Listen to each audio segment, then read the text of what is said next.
사도행전 9장입니다. 사도행전 9장 32절부터 43절 마지막 절까지, 사도행전 9장 32절부터 43절 마지막 절까지입니다. 그때에 베드로가 사방으로 두루 다니다가 룻다에 사는 성도들에게도 내려갔더니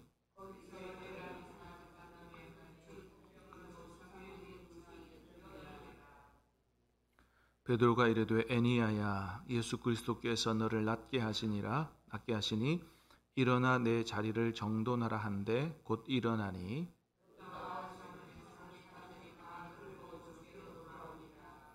욥바에 다비다라 하는 여제자가 있으니 그 이름을 번역하면 도루가라. 선행과 구제하는 일이 심히 많더니, 룻다가 욥바에서 가까운지라 제자들이 베드로가 거기 있음을 듣고 두 사람을 보내어 지체 말고 와 달라고 간청하여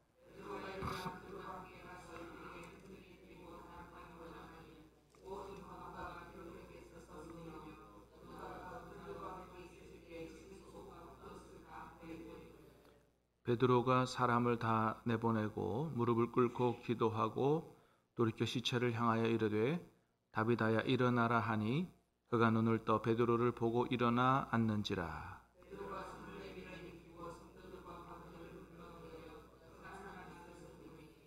온 욥바 사람이 알고 많은 사람이 주를 믿더라.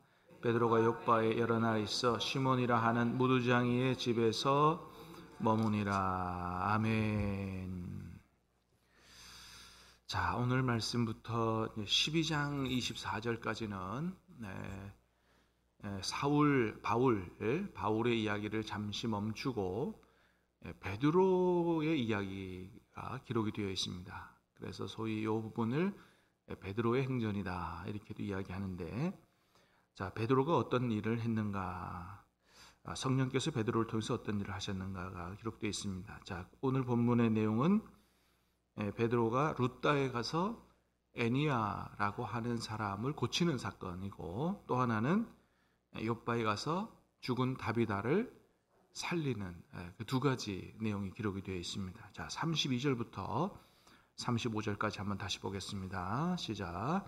그때 베드로가 사방으로 두루 다니다가 룻다에 사는 성도에게도 에니야라 하는 사람을 만나매 그는 중풍병으로 침상 위에 누운 지 8해라. 베드로가 이르되 에니야야, 예수 그리스도께서 너를 낫게 하시니 일어나 내 자리를 정돈하라 하는데 곧 일어나니 룻다와 사론에 사는 사람들이 다 그를 보고 주께로 돌아오니라. 아멘. 자, 룻다에 사는 성도들에게 내려갔다. 이 룻다는 이스라엘에 가보면 예루살렘은요 거의 이스라엘의 중앙쯤 산맥이라 그래야 되나요? 산 위에 있어요. 산 위에 한 800m, 1000m. 예루살렘은 굉장히 높은 도시입니다. 그래서 이스라엘은 전체 지중해 이스라엘 땅이 있으면 이렇게 중간에 이렇게 산이 이렇게 높이 이렇게 있어요. 그 산 꼭대기에 예루살렘이 있습니다. 저기 지중해 그 강 해변에 어떤 마을이 있냐면 우리는 나오는 욥바라는 마을이 해변 쪽에 있습니다. 그 중간쯤에 룻다가 있습니다. 그 룻다에 내려가서 에니야라고 하는 사람을 만났다. 그는 중풍병으로 침상 위에 있은 지 8년째 중풍병을 앓고 있는, 굉장히 중한 병을 앓고 있는 사람이죠. 그런데 베드로가 그를 보고 뭐라 그랬어요? 에니야야, 예수 그리스도께서 너를 낫게 하시니 일어나 내 자리를 정돈하라. 그랬더니 그 병이 나았다는 거예요. 할렐루야. 자, 내가 너를 낫게 한다 그렇게 안 했고요. 예수 그리스도께서 너를 낫게 한다 그랬다는 거예요. 근데 그랬더니 그 병이 낫게 됐고, 그 이야기를 들은 이웃 동네 사론에 있는 사람들까지 다 주께로, 예수님께로 돌아오는 역사가 일어났다는 것입니다. 자, 그래서 이 애니야 중풍병자 애니야를 고치는 사건하고 죽은 다비다를 살리는 사건의 공통점이 있어요. 뭐냐 하면 첫 번째는 베드로가 한 게 아니고 베드로를 통해서 누가 하신 거다?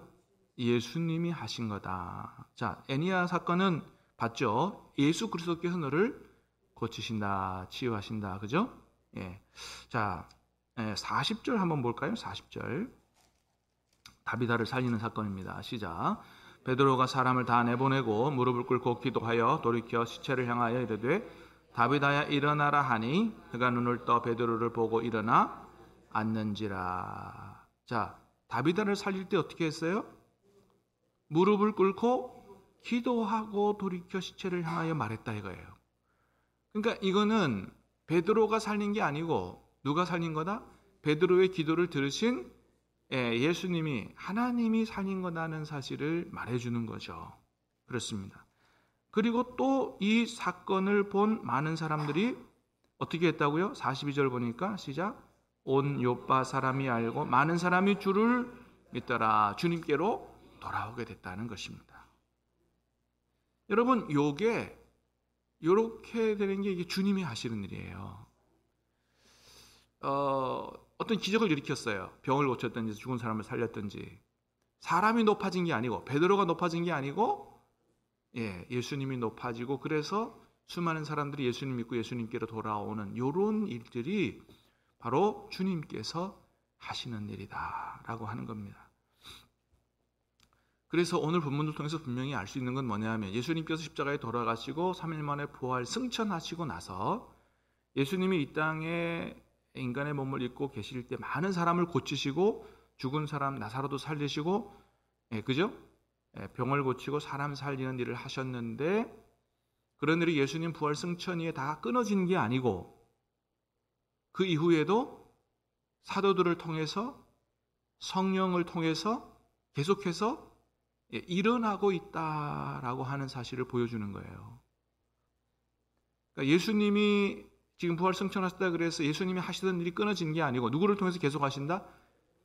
성도들을 통해서, 제자들을 통해서 누구가? 성령께서 그들을 통해서 계속하고 계신다라고 하는 겁니다. 믿습니까? 그래, 우리가 이거를 믿을 수 있어야 된다. 자, 여러분, 우리를 통해서 오늘도 성령께서 치유하시는 일을, 죽은 사람 살리는 일도 하실 줄로 믿습니다. 그러니까 이걸 아예 안 믿는 거 하고요. 잘은 안 일어나지만 이게 일어날 수 있다고 믿는 것과는 이게 천지 차이인 거예요.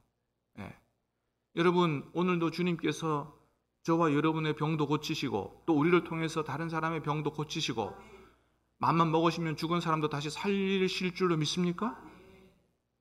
그렇다고 뭐 죽은 사람을 다 살리시진 않으셨어요. 제자들을 통해서 예수님 통해서 어떤 경우에 살리셨냐면 굉장히 안타까운 경우, 너무너무 안타까운 경우는 또 특별한 목적이 있는 경우는 살리시는 것들을 많이 봤잖아요. 그죠? 이제 제가 작년인가 제가 이제 서울 한번 올라갔을 때 예전에 교회 집사님 만나서 식사를 같이 하는데 그 집사님이 그런 간증을 하시더라고요. 목사님, 나도 목에 디스크가 있었어요. 너무너무 힘들었습니다. 근데 이제 어떤 교회인가 어떤 집회, 이렇게 찬양하며 경배와 찬양하는 이 집회를 가고 싶은데 못 간 거예요. 그래가지고 이제 실황 그 영상을 보고 자기 방에서 자기 사무실에서 같이 그냥 큰 소리를 못 하고 속으로만 이렇게 하면서 간절하게 같이 예배를 드렸대요. 근데 어떤 일이 일어났느냐? 뭔가 자기 몸속으로 뜨거운 게 아주 불타는 것처럼 뜨거운 게 들어오고 역사하더니 나중에 이게 괜찮아졌다는 거예요.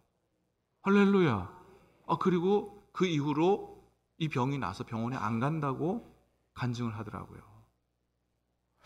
야, 그 얘기 들으면서 그래, 오늘도 이 기적의 역사가 저 선교지에서만 일어나는 게 아니고 우리 안에서도 일어나는구나. 야, 그렇구나라는 사실을 다시 한번 깨달으면서 한편으로는 그런 생각 들더라고요. 왜 하나님 나는 안 고쳐주고? 아니, 하나님 고쳐주려면은 집사님 고쳐주는 것보다 목사님 나를 고쳐줘야 내가 더 힘있게 말씀을 전하고 그렇게 할 거 아니에요. 좀 서운한 마음도 생기더라고요. 근데 하여튼 간에 그런 기적의 역사, 치유 역사가 오늘도 일어난다는 거예요. 왜? 주님이 살아계시니까. 믿습니까? 우리 그것을 확실히 믿을 수 있어야 된다. 물론 그거는 그분이 저보다 훨씬 더 믿음이 좋아서만 그분이 고쳐지고 나는 안 고쳐지고 이런 건 아니에요. 왜냐하면 성경이 그걸 분명히 얘기하고 있기 때문에 그렇죠. 바울이 얼마나 많은 사람들을 고쳤어요? 근데 정작 주님이 바울의 병을 안 고쳐주셨다는 거예요. 왜요? 이유가 있다는 거죠. 이유가. 네. 그러니까 우리가 그거를 믿을 수 있어야 됩니다.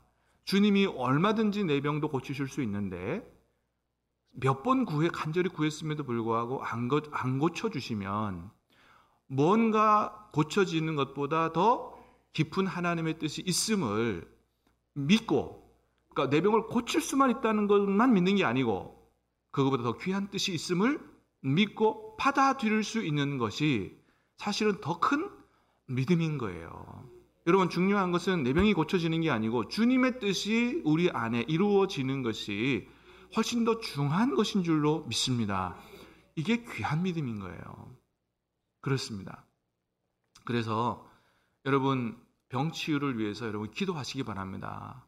여러분 병을 위해서 기도하시고 또 주변에 있는 사람들의 치유를 위해서 여러분 간절히 기도하세요. 이건 내가 하는 게, 여러분이 하는 게 아니에요. 내가 어떻게 해? 이렇게 생각하지 마시고 하나님의 뜻이 계시면 나를 통해서 누가 하신다고요? 주님이 하신다라는 믿음을 가지고 그렇게 하시기를 바랍니다. 정말 안타깝게 갑자기 죽은 사람이 있으면 살려달라고도 믿음을 가지고 한번 기도해 보시기를 바랍니다. 중요한 건 주님이 살아계시고 오늘도 우리 안에 그런 역사를 행하신다라는 것입니다. 이 믿음을 분명히 가질 필요가 있다. 자, 그렇게 할 때, 그렇게 해서 주님의 이름으로 사람이 고쳐지고 죽은 사람도 살아나는 역사 일어날 때 그걸 보고 많은 사람들이 예수님을 믿고 예수님께로 돌아오는 역사가 나타나더라. 이 중요하죠. 내가 한 게 아니다는 사실을 분명히 행할 이 베드로처럼, 왜 우리가 한 것처럼 우리를 바라보느냐? 이거는 예수님이 행하신 것이다. 분명히 얘기할 수 있어야 되고, 그래서 그 결과 많은 사람들이 주님께로 돌아올 수 있도록 해야 한다. 이것이 주님께서 기뻐하시는 일이다라고 하는 겁니다. 여러분, 그 사람이 병 고쳐지는 것보다, 그 사람이 죽은 사람이 살아나는 것보다 더 중요한 것은 예수님을 믿고 예수님께로 돌아오는 게 더 중요한 줄로 믿습니다. 왜냐하면 그게 진짜 영원히 사는 생명의 길이기 때문에 그래요. 여러분, 고쳐져서 여전히 하나님의 뜻대로 못 살고 여전히 자기 세상에 나가서 자기 뜻대로 자기 마음대로 죄짓고 살면 그게 무슨 소용이 있어요? 하나님 보실 때는 아무 소용이 없잖아요. 고친 이유가 없고 살린 이유가 없잖아요. 중요한 거는 그 사람이 예수님을 믿고 예수님께로 돌아오는 거다. 그런 의미에서 봤을 때 병을 고치는 것보다 더 중요한 건 뭐냐 하면 복음을 전하는 것입니다. 예수님을 믿고 그분이 예수님께로 돌아오도록 하는 게 훨씬 더 중요하고 훨씬 더 중요한 생명 구원의 사역이다라고 하는 것입니다. 자, 이 두 가지 사건은 바로 그 이야기를 우리에게 보여주고 있습니다. 자, 맨 마지막 절입니다. 43절 시작. 베드로가 요빠에 여러 날 있어 시몬이라 하는 무두장의 집에서 머무니라. 자, 베드로가 요빠에 여러 날 있어 시몬이라 하는 무두장이의 집에서 머물렀다. 무두장이라고 표현한 이건 뭐냐 하면 죽은 짐승의 가죽을 가지고 그걸 가공해서 여러 가지를 만드는 이런 직업을 무두장이라고 한다 그래요. 자, 죽은 짐승의 가죽을 가공하고 재처리하고 하는, 어쨌든 그걸 만져야 되잖아요. 이런 죽은 짐승의 사체 가죽을 만지는 일은 구약의 율법으로 보면 대단히 부정한 일이었습니다.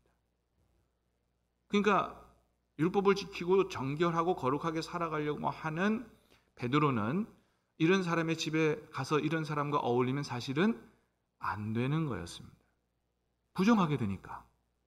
그런데 베드로가 그런 집에 가서 그 사람 집에서 여러 날을 머물렀다라고 하는 거죠. 이게 도대체 어떻게 된 일이냐? 이게 사실은 다음에 10장의 사건하고 연결되는 말씀이에요. 10장에 가면 무슨 사건이 나와요? 이방인 고넬료의 가족이 구원받는 사건이 나오죠. 사실 이 유대인들에게는 이방인들이 부정한 사람들이었어요. 그래서 이방인하고 절대 같이 밥을 먹을 수가 없는 겁니다. 율법에 의하면. 근데 나중에 10장에서 하나님이 뭘 말씀하세요? 그들을 구원하는 것이 하나님의 뜻이다 라고 말씀하시는 것을 보게 되잖아요. 아마도 베드로가 완전하게는 아니지만 이 고넬료 만나기 전에 이 무두장이 집에 있으면서 벌써 이 율법의 구약의 이 거룩의 개념이 조금씩 예수님 안에서 허물어지게 되는 것을 경험하게 된 것 같아요. 이게 완전히 확고했으면 무두장이 집에 갔겠어요? 안 갔겠어요? 안 갔겠죠. 근데 이게 점차 허물어지고 있는 과정이었던 것 같아요. 여러분, 우리도 믿음도 그렇잖아요. 한 번에 빵점에서 100점으로 올라가지 않죠. 점차 우리의 생각이 허물어지면서 하나님 뜻을 알아가고 믿음이 성장하잖아요. 사실은 다른 사람들도 그런 과정을 거쳐요. 성경에 나오는 믿음의 조상들도. 아브라함의 믿음이 첫 번에 부름 받자마자 믿음의 조상이 된 게 아니거든요. 여러 시간을 거쳐서 하나님을 만나고 하나님을 알아가면서 믿음이 성장해 간 것이거든요.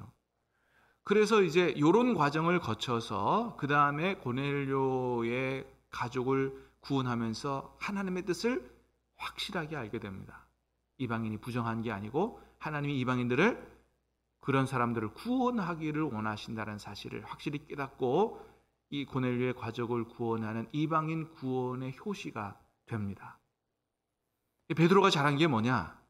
율법 속에 꽉 갇혀 있지 않고 예수님 안에서 하나님의 원하시는 뜻이 무엇인지를 조금씩 깨달아 알면서 유대인과 이방인의 장벽을 넘어서는 이런 행보를 내디뎠다라고 하는 거예요.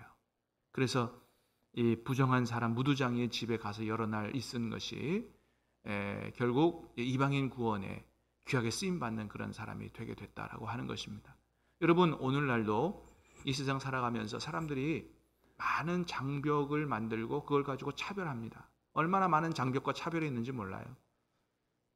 나라별, 동남아시아 있는 사람들 우리나라에 일하러 오면 굉장히 좀 무시하는 마음이 있잖아요. 그런 것이라든지 또 인종적인, 또 사회적인, 신분적인 여러 가지 차별을 만들고 장벽을 만들어요. 근데 주님은 어떤 일을 하신 분이에요? 그런 모든 장벽을 다 허무신 분이고, 모든 사람은 하나님의 형상대로 만들어진 귀한 사람이고 그들을 다 구원하시기를 원하신다라는 사실을 우리가 말씀을 통해서 보게 됩니다.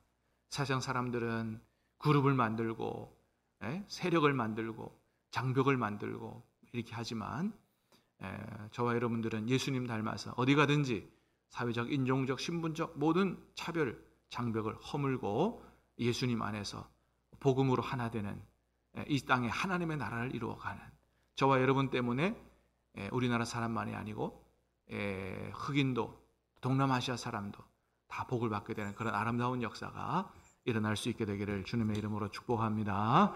기도하겠습니다. 하나님 아버지,